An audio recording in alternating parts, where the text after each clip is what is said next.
जय श्री महाकाल, जय श्री महाकाल। सभी साधक साधिकाओं को मेरा सादर प्रणाम। दोस्तों, जैसा कि आप सभी लोग जानते हैं कि आज 2 अप्रैल है और आज से हमारे चैत्र नवरात्रे शुरू हो रहे हैं। आज से शुरू हुए हैं, कुछ भी मान लो। तो आज मैं आपको वो साधना देने वाला हूं और कुछ ट्रांसफ़र की जानकारी भी देने वाला हूं, क्योंकि मैं अभी खुद अपने एक गुरु भाई के शिविर में हूं। उन्होंने मैं तत्कालीन बुलाया, अकस्मात उन्होंने हमारे पास कॉल किया कि आपको यहाँ आना है, तो इस वजह से हमें वहाँ जाना पड़ा है अहमदाबाद में।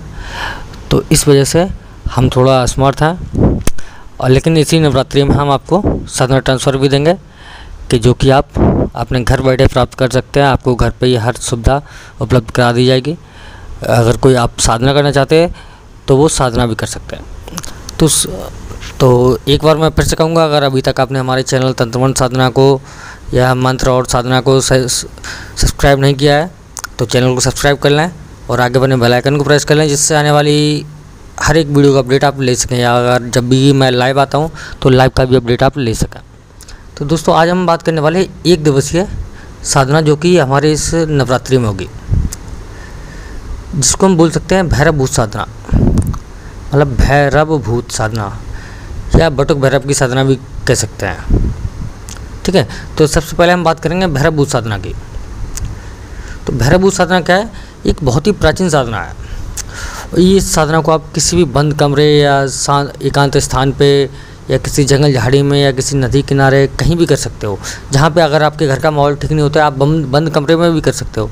अगर आपके घर में सुविधा नहीं है बंद कमरे में करने की, तो आप किसी अन्य स्थान में कर सकते हैं, किसी जंगल झाड़ी में, सुनसान स्थान पे, वीराने में या जंगल में, या फिर किसी शमशान में या किसी नदी के तट पर आप कहीं भी कर सकते हैं।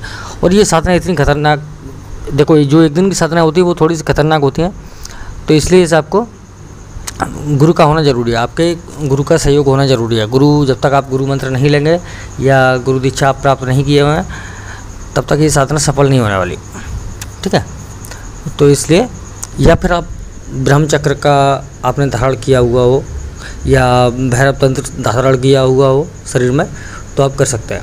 आपको क्या करना है, एक रुद्राक्ष की माला लेनी है, सिंगल मुखी हो चलेगी। उसका आपको 11 बार मतलब 11 माला जप करना है, वो भी दाहिने हाथ से। ठीक है, दाहिने हाथ के अंगूठे और बीच उंगली से, मतलब दाहिने हाथ का अंगूठा और तर्जनी उंगली से आपको ये जप करना है। और दिशा आपकी जो रहेगी, पूर्व की दिशा की ओर आपको मुख रहेगा, और आसन जो रहेगा कुशा का आसन रहेगा या फिर लाल कंबल का आसन रहेगा। आपको इस पे बैठ के मंत्र जाप करना है। ठीक है, और साधना से पहले आपको क्या है, लोबान की धूप जला देनी है, लोबान की जो होती है, और तेल का एक चिराग इतना बड़ा लेना है कि जो कम से कम 8 घंटे तक जल सके। और आपको क्या करना है, एक भैरव जी की मूर्ति लगा लेना है, उस पर सिंदूर लगाएं, माथे पर तिलक लगाएं। और साधना के समय क्या है, आपको जो वस्त्र धारण करना है वो लाल वस्त्र होना चाहिए। उसके बाद क्या है, आपको वास्तु दोष, पवित्रीकरण, शुद्धिकरण, गुरु पूजन, गुरु गणेश पूजन, अपने पितृ पूजन और कुल देवता पूजन, ये सब आपको भली भांति कर लेना है। इसके बाद आपको क्या करना है कि भैरव बाबा का जो भैरव भूत साधना है उसका आपको मंत्र उच्चारण प्रारंभ कर देना है। ठीक है, ये सब आपको करना है। और मंत्र उच्चारण करते हुए जब आपकी 11वीं माला हो, तो उस समय आपको क्या करना है कि आपको धुएं की आकृति में एक भूत की आकृति सामने दिखाई देगी। और जब आपको इस प्रकार की आकृति दिखाई दे तो समझ लो ना कि आपका मंत्र जाप पूरा होने वाला है और इस साधना आपकी संपन्न हुई। पहले तो अनुभव आपको दूसरी माला से या तीसरी माला से होने प्रारंभ हो जाएंगे, लेकिन आपको इतना करते रहना है। ठीक है, और आपको मंत्र जाप पूरा होने के बाद वो शक्ति आपके पास से जाएगी नहीं, वो धुआं की आकृति आपके पास जाएगी नहीं, और आपको उससे वचन ले लेना है। अब वचन क्या क्या लेना है वो मैं आपको पर्सनली व्हाट्सएप पे बता दूंगा कि क्या क्या वचन लेना है। ठीक है, और उसके बाद क्या है, आपको जो आपका जल पात्र आपने जिसमें जल भर के रखा है, उसे थोड़ा सा जल उसके ऊपर छिड़क देना है। इससे क्या है, वो आपके बराबर बस में हो जाएगा।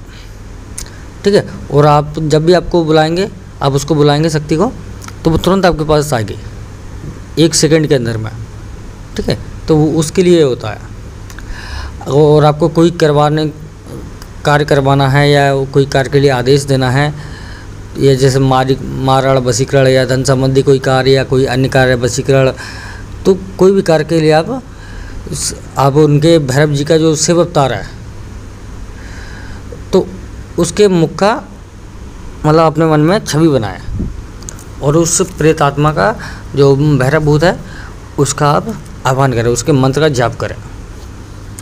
ठीक है, इससे क्या वो आपके सम्मुख तुरंत आ जाएगा और आपके कार्य को अंजाम देगा, मतलब आपके कार्य को करेगा। और इसमें क्या है कि इसमें आप अगर बटुक भैरव की साधना भी करना चाहते हैं तो बटुक भैरव की साधना भी करना चाहें तो कर लें, क्योंकि बटुक भैरव की साधना बहुत ही आसान है और मैं पिछले वीडियो में भी डाला हूँ। तो अब इसका मंत्र मैं आपको यहाँ पे तो नहीं बताऊँगा क्योंकि बहुत सारे साधक हैं जिनके पास गुरु नहीं है और वो डायरेक्ट साधना कर लेंगे जाके, क्योंकि वो अपने आप को ताकतवर मानते हैं। और ये साधना आपको क्या है कि किसी भी नवरात्रि के किसी भी दिन शाम को 7 बजे से 10 बजे के बीच में आपको करनी है। ठीक है, और साधना के समय आपको अपने खान पान पर संयम रखना है, मांस मदिरा का सेवन नहीं करना है, ना ही शराब पीनी है, ना ही किसी स्त्री से संभोग करना है और ना ही किसी स्त्री के स्पर्श आना है और ना ही किसी को गाली वगैरह देना है, मतलब गलत शब्द किसी को बोलने है। हमेशा शुद्धता की अपने जबान पे शुद्धता रखें। ठीक है, क्रोध ना करें, स्त्री से सहवास ना करें, मतलब वही संभोग ना करें। ठीक है, और ये साधना क्या है कि बहुत ही, और जो आप उसमें साधना में जो भोग चढ़ाएंगे उसमें आपको लड्डू चढ़ाने, बूंदी के लड्डू और थोड़ा सा तेल सरसों का। ठीक है, प्योर सरसों का तेल कहीं से अरेंज कर लें और वो सरसों का तेल आपको चढ़ाना है और उस तेल को लड्डुओं में मिला के आपको ये करना है, कुत्तों को खिला देना है। ठीक है,